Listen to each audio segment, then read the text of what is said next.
Survie, rencontre et évolution. Aujourd'hui, je vous parle d'Echo.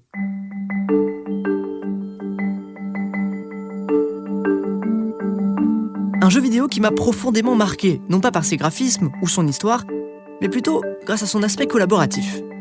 Echo, c'est un jeu très particulier. Un jeu injouable seul. Lorsque vous démarrez une partie, vous apparaissez comme dans n'importe quel jeu de survie, sur une carte où vous allez devoir évoluer. Ici, pas d'ennemis à proprement parler, mais un danger imminent.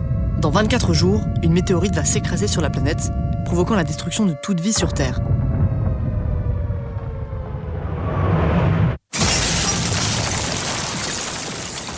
24 jours pour évoluer de rien jusqu'à un niveau technologique suffisamment haut pour pouvoir détruire l'astéroïde, sans pour autant détruire la planète en la polluant. Et c'est ici qu'il va falloir se placer, entre pollution et développement. Jusqu'ici, rien de bien spécifique par rapport à d'autres jeux de survie, sauf qu'il y a deux subtilités. La première, c'est que les 24 jours de décompte sont 24 jours réels, ce qui veut dire que même lorsque vous ne jouez pas, la météorite, elle, continue tout de même de se rapprocher. Et la deuxième, c'est que vous aurez besoin des autres pour jouer, car vous allez devoir vous spécialiser. Boulanger, ingénieur, maçon, menuisier, mécanicien, chaque métier aura besoin des autres pour avoir certains matériaux. Des planches de bois construites par le menuisier seront utiles pour le mécanicien, afin de construire un moulin, lui-même utile au boulanger, pour moudre le blé récolté par le fermier. Tout ça dans le but de nourrir les joueurs, sans quoi ils ne pourront pas travailler. Il faut que je vous partage mon expérience de jeu, pour que vous compreniez.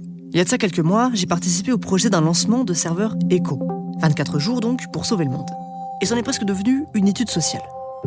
Au fil des jours, les joueurs se sont regroupés, formant des villages, se transformant en villes pour certains, avec un nombre d'habitants grandissant.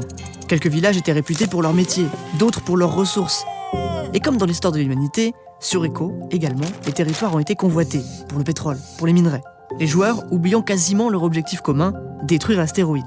Des villes se transformant en pays pour devenir plus forts politiquement et imposer des lois sur de plus grands territoires. Ou au contraire, des villages refusant de se regrouper, voulant garder un semblant d'indépendance, au risque de prendre un peu de retard sur leur évolution technologique et culturelle.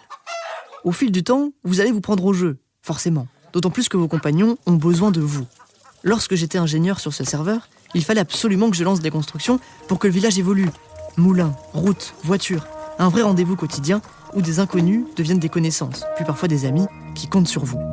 Car vous évoluez ensemble, presque comme une seconde vie à travers ce jeu. Un jeu presque chronophage, une vie à côté de la vraie vie. Votre village évolue, mais le fait-il plus vite que les villages voisins? Pas assez?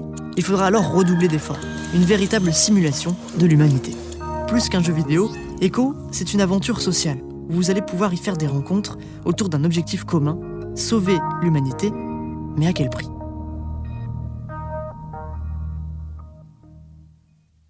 Ne manquez aucun épisode de Podcast Story. Abonnez-vous et mettez 5 étoiles sur Podcast Addict, Amazon Music ou Spotify.